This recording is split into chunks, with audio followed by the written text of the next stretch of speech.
Broadcasting Region 1. Region 1. This is BBS. Pico Broadcasting Systems Incorporated. DWLV 91.9 megahertz. Your news and music stations. BBS. Basta Bareta. Sigurado.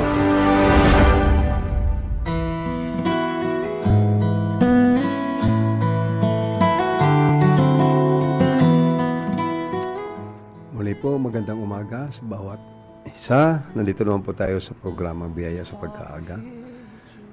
Ito po sa 91.9 BBS WLBFM. Inyo pong lingkod si Pastor Tito Riboriano Jr. Inyo po makakasama sa umaga pong ito.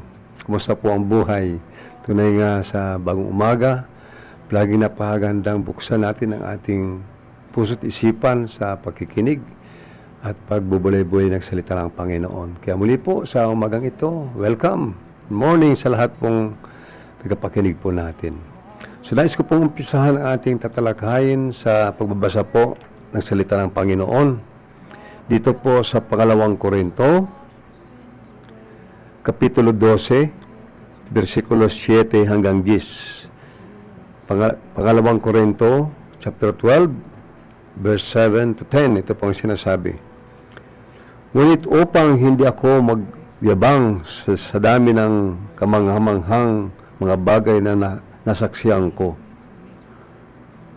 ako'y binigyan ng pahirap sa aking katawan na nagsisilbing sugo ni Satanas upang pahirapan ako at nang sa gayoy hindi ako maging palalo. Verse 8. 3 beses kong idinalangin sa Panginoon na alisin ito, ngunit ganito ang kanyang sagot. Ang kagandahang loob ko ay sapat na para sa iyo, sapagkat lubusang nahayag ang aking kapangyarihan kapag ikaw ay mahina. Kaya't buong galak kong pinagmamalaki ang aking mga kahinaan upang manatili sa akin ang kapangyarihan ni Kristo. Verse 10. Alang-alang kay Kristo, ako may kasiyahan sa gitna ng mga kahinaan, mga pagkutya, mga kahirapan, pag-uusig at kagipitan, sapagkat kapag ako ay mahina, doon ako nagiging malakas. Tayo po yung manalangin. Muli po, Panginoon, napakaganda sa magandang umaga ang iyong biyaya, habag ay nag-uumapaw, Panginoon, sa sangkatauhan, ang iyong dakilang pag-ibig, kung saan dapat ang kamanghamangamong mga gawa ang siya palagi naming masaisip. Tunay nga, O Diyos, sa umaga pong ito muli, dumudulog po kami sa iyo, sa bawat aming tagapakinig. Ang iyong salita, Panginoon, ay maipahayag na may kapangyarihan, ganun pa man, Panginoon, sa mga tagapakinig na lalo nilang maunawaan at mabigyang pansin na ang iyong salita ay totoo at magkakaroon ng katuparan. Salamat, Panginoon, dahil alam namin, O Diyos, ang buhay na ito ay pansamantala lang sa mundong ito. Ngunit salamat po dahil mayroon pang pangalawang buhay, ang iyong paghahari sa pagdating ng mga araw na kung saan, Panginoon, ito sinasabi mong madali na. Tulungan mo, Panginoon, ang bawat isa sa amin na lalo naming mabigyang daan ang kahalagan ng salita at lalo, Panginoon, panampalatayaan ang mga bagay na ito. Purihin ka, dakilain ka, Panginoon. Salamat po, ito po ang tayong dalangin sa pangalan ni Jesus. Amen. So, ang ating pong tatalakayin sa umaga pong ito, ang kapangyarihan ng Diyos sa kahinaan ng tao. Ang kapangyarihan ng Diyos sa kahinaan ng tao. Sa plano po ng Panginoon upang matupad ang kanyang mga pangako o nasusulat sa Biblia, tumawag po siya ng mga tao na siyang gagawa o kikilos upang ang kanyang plano ay maisakatuparan. Yan po. Sa lumang tipan, nagtawag siya ng mga tao, ginamit niya ito upang maipahayag at magkaroon katuparan yung salita. Sa ngayon po, marami rin po mga mananampalataya ang may pagnanais na maglingkod sa Panginoon. Ngunit sa kanilang palagay, hindi sila karapat-dapat dahil sa kanilang mga kahinaan. Ang totoo, ang bawat isa sa atin po ay may mga kahinaan. Pisikal, emosyonal, at intelektual. Hindi po ito maaalis.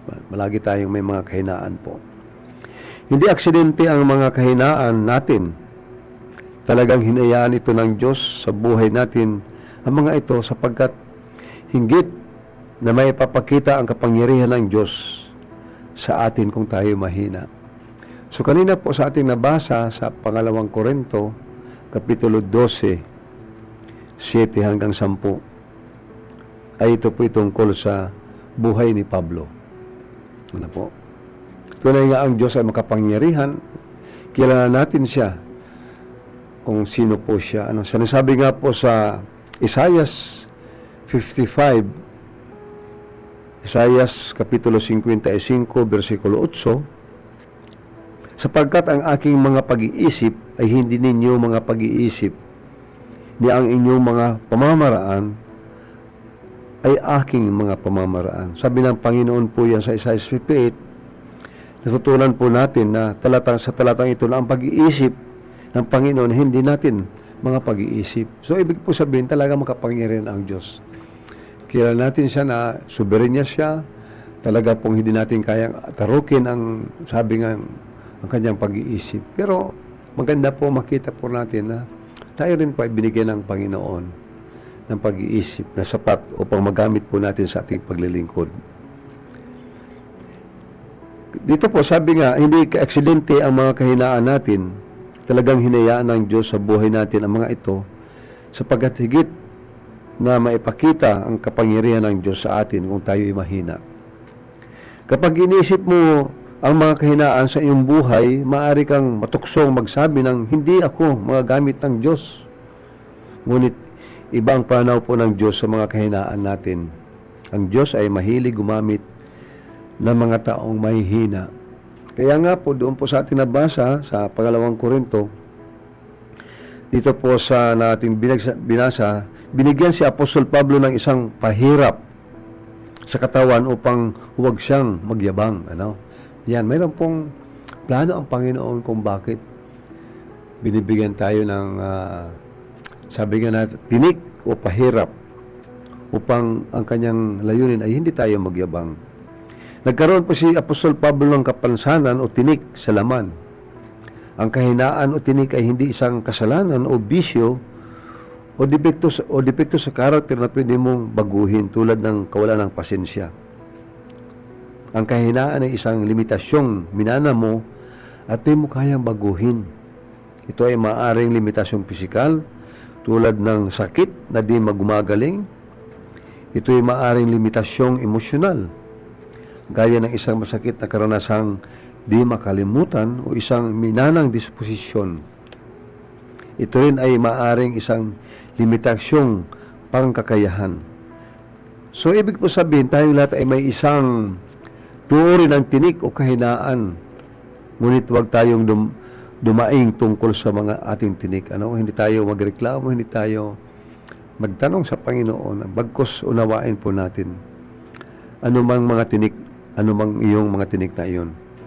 So, hinayaan po ng Diyos sa buhay natin ang mga kahinaan at mga tinik upang huwag tayong magpalalo at magtiwala sa ating sariling kasapatan po. Ano? Ibig sabihin, kailangan talaga po natin ang Panginoon at ito lang po talaga ang kanyang layunin na tayo maging depende sa Kanya. Hindi po natin dapat isipin na kaya natin ang lahat ng bagay. Kaya ito pong mga kahinaan na binibigay sa atin, bigyan natin ng pansin at huwag nating ikabahala. Ano po? Kaya po ayon po sa pangalawang Korinto 12:8, ano ang dinalangin ni Pablo sa Panginoon? Sabi niya, 3 beses kong idinalangin sa Panginoon na alisin ang tinik sa laman. Ngunit, sinagot po ng Diyos ang panalangin ni Pablo. Alam niyo po, sinasagot ng Diyos ang panalangin. Ngunit hindi oo ang sagot niya, kundi hindi. Sabi niya, sinagot ng Diyos ang ating mga dalangin hindi sa pamamaraan ng ating paghingi. kundi sa pamamaraang nagdudulot ng kabutihan para sa atin at kapurihan po para sa Kanya. At siya ang nakakaalam ng higit na kapurihan na nakabubuti para sa atin. Para kay Pablo po, ang tinik niya ay isang mabuting bagay upang siya ay manatiling mapagpakumbaba at laging umasa sa kapangyarihan ng Diyos at hindi sa sarili. Ganoon din po sa atin, ano po. Kung ito po si Pablo, nagpapahayag ng kanyang kalagayan, ganoon din po sa atin. Na dapat din nating malaman na mabuting bagay na manatili tayong magpakumbaba at palaging umasa sa kapangyarihan ng Diyos at hindi po sa ating sarili. At sa nabasa po natin ngayon sa pangalawang Korinto chapter 12 verse 9, sabi po dito, ganito ang kanyang sagot, ang kagandahang loob ko ay sapat na para sa iyo, sapagkat lubusang nahayag ang aking kapangyarihan kapag ikaw ay mahina, kaya't buong galak kong ipagmamalaki ang aking mga kahinaan upang manatili sa akin ang kapangyarihan ni Kristo. So ang sagot po ng Panginoon sa kahilingan ni Pablo, sinabi ng Panginoon, ang tulong ko'y sapat na sa lahat ng pangangailangan mo. Lalong nahayag ang aking kapangyarihan kung ikaw ay mahina. Yan, ano? Ano po ibig sabihin ito? Ano man po ang tinik o kahinaan, lagi tayong bibigyan ng Diyos ng sapat na tulong upang gawin ang kanyang kalooban kung magtitiwala tayo sa Kanya. Nang inakala ni Pablo na siya ay malakas, nakalimutan niyang umasa sa lakas at tulong mula sa Diyos. Nagtiwala lamang ng lubusan si Pablo sa Diyos nang magkaroon siya ng kahinaan. Yan, ganun po, ano? Kaya huwag nating baliwalain ang mga kahinaan natin, sapagkat tinuturoan tayo nitong magtiwala sa kalakasan ng Diyos. So, doon po sa atin nabasa sa pangalawang Korinto chapter 12 verse 9, natutunan po ni Pablo ang tungkol sa kanyang mga kahinaan. Sinabi niya, kaya't buong galak na ipagmamapuri ko ang aking kahinaan upang palakasin ako ng kapangyarihan ni Kristo. Masiyahan tayo sa ating mga kahinaan po. Ang pagiging kontento sa mga kahinaang ibinigay ng Diyos sa atin ay isang pagpapahayag ng pananampalataya sa kabutihan ng Diyos. Ang taong kontento ay ganito ang sinasabi, Panginoon, ako ay naniniwalang mahal mo ako at alam mo kung ano ang pinakamabuti para sa akin. Dapat basihan tayo sa ating mga kahinaan dahil sa mga ito ay natututo tayong umasa sa kapangyarihan ng Panginoon at hindi sa sarili nating kasapatan. Higit sa lahat, sa pamamagitan ng ating mga kahinaan ay nadaragdagan ang ating kakayahang tumulong sa iba at maglingkod. Malamang na tayo ay magiging mas maunawain at mas magpatawad sa kahinaan ng iba. So doon po sa pangalawang Korinto chapter 12 verse 10, muli ko pong babasahin, sabi dito, alang-alang kay Kristo, ako'y may kasiyahan sa gitna ng mga kahinaan, mga pagkutya, mga kahirapan, pag-uusig, at kagipitan, sapagkat kapag ako ay mahina, doon ako nagiging malakas. So dito po, sinabi po ni Pablo, dahil kay Kristo, walang halaga sa akin kung ako may kahinaan. Kutsain man, pahirapan, usigin, at magtiis, sapagkat kung kailan ako mahina, saka naman ako malakas. Yan, napakagandang makita po natin. No? Habang ginagamit tayo ng Diyos sa kabila ng ating mga kahinaan, ang focus po at papuri ay hindi mapupunta sa atin, kundi sa kadakilaan ng Diyos na may hawak sa atin. Siya dapat po ang mapapurihan, hindi ang ating sarili. Ang kalakasan ng Diyos ay naipapakita sa pamamagitan ng ating mga kahinaan, at kung sino ang nagbibigay ng kalakasan ay siyang napapapurihan. Kaya huwag po nating hayaan ang mga kahinaan natin na maging hadlang para maglingkod tayo sa Diyos at matupad ang mga layunin niya sa ating mga buhay. So malaking bagay po na na ipinakita po ni Apostol Pablo ang kanyang mga kahinaan sa kanyang mga sulat.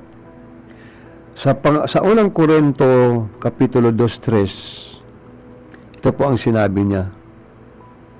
Noong ako'y nariyan, ako'y nangihina at nanginginig sa takot.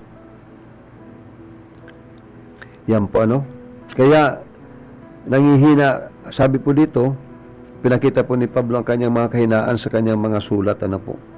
Ayon po sa ating nabasa, kaya naging hina at takot at nanginginig akong humarap sa inyo. Ang ministeryo po ay nagsisimula sa pagpapakita ng kahinaan. Habang lalo mong ibinababa ang depensa mo, tinatanggal ang maskara at ibinabahagi ang iyong mga kahinaan, lalo kang magamit po ng Diyos sa paglilingkod sa iba. Siyempre, nakakatakot magbukas ng buhay mo sa ibang tao, di po ba? Ngunit, sulit ang magpakita ng kahinaan dahil sa mga benepisyong matatanggap. So, wag po tayong mahiya na ipakita natin ang ating kahinaan, tanggapin natin at ipahayag natin sa iba. Ang pagpapakita ng kahinaan ay nagpapagaan ng ng kalooban po. Ang pagbubukas ng puso sa iba ay nagtatanggal ng tensyon at takot. Ito ang unang hakbang tungo sa kalayaan. Kaya po ang isang tao ay nagiging malaya. Lalo na kung yung mga kahinaan natin ay naipapahayag natin, kusang tapat naman tayo at hindi naman natin ito pinagmamalaki o pinagyayabang. Ngunit salamat dahil sa pamagitan po ng papahayag natin kahinaan, tayo po ay nakakalaya doon. Meron tayong kalayaan. Kaya po sinabi pa po ni Pablo dito sa pangalawang Korinto, Kapitulo 4, versikulo 7, sabi dito, ngunit kaming pinagkalooban ng kayamanang espiritual na ito ay tulad sa mga palayok na gawa sa putik. At sabi po dito, ngunit kaming pinagkalooban ng kayamanang espiritual na ito ay tulad sa mga palayok na gawa sa putik upang ipakilala na ang kadakilaang kapangyarihang ito ay sa Diyos at hindi sa amin. Kabi-kabilaan ang pagpapahirap sa amin, ngunit hindi kami nalulupig. Kuminsay babagabag, ngunit hindi kami nawawala ng pag-asa. Yan. Dito po, malaking bagay na ipinapakita po sa atin. Sabi po dito ni Pablo, ngunit kaming pinagkalooban ng kayamanang espiritual na ito ay tulad, kumbaga sa sisidlan ay palayok lamang upang ipakilalang ang di malirip na kapangyarihan ay sa Diyos at hindi po sa tao. Noong panahon po ng Biblia, walang napapahalaga sa mga palayok. Noon po sa panahon ng Biblia, walang nagpapahalaga sa mga palayok na ginagamit nila, kundi sa mga laman nito. Tayo'y karaniwan at mahihina katulad ng mga sisidlang putik. Ngunit, nasa atin ang kayamanan na si Jesucristo. Gayunpaman nais gamitin ng Diyos ang mahihinang sisidlan gaya natin. Dahil kapag nakita ng mga tao ang ating kahinaan, malalaman nila na ang taglay nating espiritual na kapangyarihan ay nagmumula sa Diyos at hindi po sa ating sarili. So nais po ng Diyos na gamitin ang mga kahinaan natin. Hindi lamang ang iyong mga lakas, kundi ang lakas mo lamang ang makikita ng iba. Panghihinaan sila ng loob at kanilang iisipin, aba, mabuti para sa kanya, ngunit hindi ko kayang gawin iyon. Subalit kapag nakita natin ginagamit ka ng Diyos sa kabila ng iyong mga kahinaan, sila ay nagkakalakas loob na mag-isip ng siguro ay pwede rin akong gamitin ng Diyos. Yan po, makikita rin sa atin ng ibang tao. Kung tayo po ay nagpapagamit sa Diyos, sa kabila ng ating mga kahinaan, magkakaroon din po sila ng lakas ng loob upang mag-isip rin sila na pwede rin silang gamitin ng Panginoon. Tandaan po natin na ang Diyos ay mahilig na gumamit ng mga taong may hina sapagkat higit pa na may papakita ang kadakilaan at kapangyarihan ng Diyos sa atin kung tayo'y mahina. Yan, no? So kung titignan po natin, maliban po kay Pablo, mayroon pa pong mga unang tinawag ang Diyos na nagpapakita po ng kanilang kahinaan. Ano po? So, nais ko pong ibahagi sa inyo ito. Sa buhay po ni Moises, alam niya po si Moises ay isa ring kasangkapan ng Panginoon upang may sa katuparan ang kanyang plano. Ito po'y babasahin ko sa Exodo, Kapitulo 4, 12 hanggang 15. Ito po ang sinasabi. Kaya nga, lumakad ka na at tulungan kita sa pagsasalita at ituturo ko sa iyo ang iyong sasabihin. Yahweh, sabi po ni Moises, maaari po bang iba na lang ang inyong suguin? Sagot ni Moises. Dahil dito nagalit si Yahweh kay Moises, sinabi niya, hindi ba kapatid mo ang Levitang si Aaron? Alam kong mahusay siya magsalita. Darating siya at makikipagkita sa iyo. Matutuwa siya sa pagkikita ninyo. Kausapin mo siya at sabihin mo ang lahat ng dapat niyang sabihin. Tutulungan ko kayo sa pagsasalita at ituturo ko sa inyo ang inyong dapat gawin. Maliwanag po mga kapatid na ang Diyos pag tumawag ng lingkod o sinumang tao na kanyang gagamitin. Although sa kalagitnaan po talaga na sasabihin ng tao, sino ba naman ako, Panginoon? Isang taong mahina. Gaya po ni Moises, nagsabi siyang, hindi ako marunong magsalita, Panginoon. Bakit ako ang susuguin mo? Alam niyo po yung mission ni Moises ay gagamitin siya ng Diyos upang palayain ang mga Israelita sa pag-aalipin sa Ehipto. Kalaban niya ang paraon na makapangyarihan, kaya natakot siya. Pero napakaganda ang sabi ng Panginoon. Sabi niya, nandyan ako sa iyo. Ako ang iyong tagapagsalita. Huwag kang matakot. Yan po Kaya napakaganda pong malaman natin na sa pagtawag ng Diyos ay palaging nandiyan sa atin. Ang kanyang kapangyarihan po. Ang siyang palaging tatanyag. Tutulungan tayo ng Panginoon. Hindi tayo iiwan. Sabi nga ng Panginoon, hindi tayo iiwan ni papabayaan man. Yan po dapat nating isaisip. Isa pa pong tao dito sa ating tinatalakay sa pangalan po ni Gideon. So nais ko pong basahin sa inyo ang sa salita ng Panginoon sa Hukom, Kapitulo 6, versikulo 14 hanggang 16. Ito po ang sinabi. Sinabi sa kanya ni Yahweh, lumakad ka at gamitin mo ang buong lakas mo upang iligtas ang Israel mula sa mga Midianita. Yan po, At ako mismo ang magsusugo sa iyo. Sumagot si Gideon, ngunit Panginoon, paano ko maililigtas ang Israel? Ang aming angkan ang pinakamahina sa lipi ni Manases at ako naman ang pinakahamak sa pamilya namin. Ito po ang tugon ng Panginoon. Sinabi sa kanya ni Yahweh, makakaya mo ito sapagkat tutulungan kita. Matatalo mo ang mga Midianitang ito na para ka lang lumaban sa isang tao. Yan po Yan po ang assurance ng Panginoon kay Gideon kasi kung titinan po natin na mayroon siyang misyon at ganoon din nagreklamo siya sa kanyang kahinaan. Pero po ang mga pangyayari sa mga durugtong na nangyayari po ay talagang hindi naman po actually yung mga army o kaya mga kalaban. Ang nangyari po, ang Diyos ang nagharap sa kalaban ni Gideon. Kahit po sila ay kakaunti. Kung tinan po natin yung kanyang mga sundalo ay 300 lamang, ngunit natalon nila ang napakaraming Midianita. Alam niyo po, ang Diyos ang kumilos. Kaya po napakagandang malaman po natin.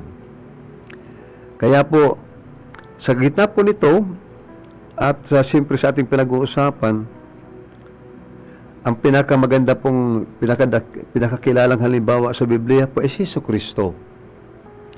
Siya po ay napako sa krus sa kahinaan, ngunit ngayon ay nabubuhay sa pamagitan ng kapangyarihan ng Diyos.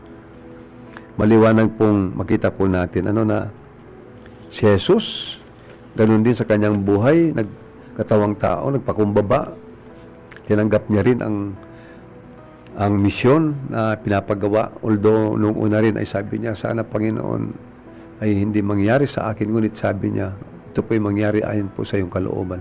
Sinunod niya ang Diyos. At nangyari nga po ang pagliligtas na ito na napakagandang nakita natin ang ginamit ng Diyos, ang Panginoong Hesus, bilang katao na kung saan siya'y ipinako sa krus na matay, inilibing, muling nabuhay, at doon nahayag ang kapangyarihan ng kaligtasan. Kaya po, yan po ang pinakalaman ng Ebanghelyo. Dahil po sa pagsunod ng Panginoong Jesucristo, sa kanyang mga kahinaan, tinanggap niya po ang parusa para sa atin upang tayo ay magkamit ng katagumpayan ng kaligtasan. So, ibig niyo pong sabihin na ang ginawa po ni Jesus dahil sa pagsunod sa Diyos ay nagbunga sa atin ng napakayaman na sobra-sobrang yaman ng kaligtasan. Yan po ang Ebanghelyo na dapat nating panampalatayaan. Mga kapatid, mahaganda po na palagi nating isaisip na makapangyarihan ang Diyos. Kaya niyang gawin, walang imposible sa Kanya. Ngunit tayo naman po ay tunay nga na may kahinaan. Ngunit sa gitna nito ay nandiyan pagpangin ang Panginoon. Nilalang tayo ng Diyos ayon sa Kanyang wangis. Ngunit salamat dahil sa Kanyang kagandahang loob, dahil sa Kanyang biyaya, at sa kapangyarihan ng Banal na Espiritu Santo, binibigyan tayo ng kapangyarihan ng may pamuhay po natin ang ating buhay dito sa mundong ito upang may pamuhay natin na may pagsuko, pagsunod sa Panginoon. Alam naman natin na hindi tayo papabayaan ng Diyos. Kaya palagi tayo magtiwala sa Panginoon dahil alam natin nasa Kanya ang lahat. Siya ang nagbibigay ng lahat. Sinasabi nga po dito sa unang Kronika, Kapitulo 29, versikulo 12, sa inyo nagmumula ang kayamanan at ang karangalan, at kayo ang naghahari sa lahat ng taglay. Sa lahat, taglay ninyo ang kapangyarihan at kadakilaan, at kayo ang nagbibigay ng lakas at kapangyarihan sa lahat.